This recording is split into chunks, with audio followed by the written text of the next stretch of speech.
created these with every intention that they were ephemeral and they're going to be torn down. He did not create them with the intention of them lasting and eventually being framed up under glass and shown in a museum. And in fact, it was really important to him to do work in a place where people who don't go to museums will see the work and appreciate the work. And so we've been thinking about that and talking about that. Like, so what does that mean for us to be showing those works in a museum all these years later?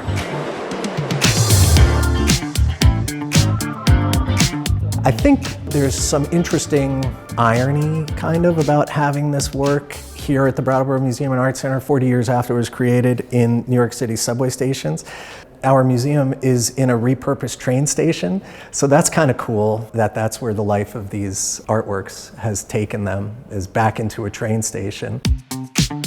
With some of them, attached to the back are still like the posters and things for the ads that were on the wall behind them before the black paper went up.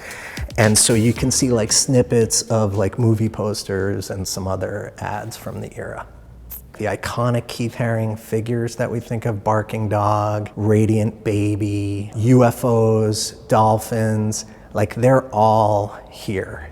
The subway drawings were like the laboratory where he was working this all out, like really honing his signature style and his imagery. It was almost like the subway drawing was like the preparatory sketch for what he then like polished up as the poster for this show.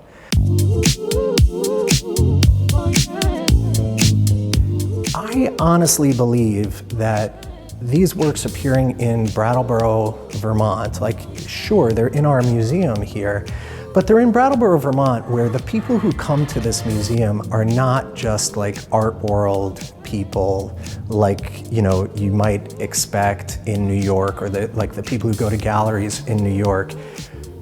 Everybody comes in to this museum, including tons of local school groups and kids and Boys and Girls Club and stuff like that. And so to the extent that Keith was really passionate about art being for everybody and reaching people who aren't just part of that elite art world, that's happening here at our museum. So, you know, he maybe didn't have the idea of them showing in a museum, but in this museum, in this day and age, I think if Keith were still here, he'd be cool with it.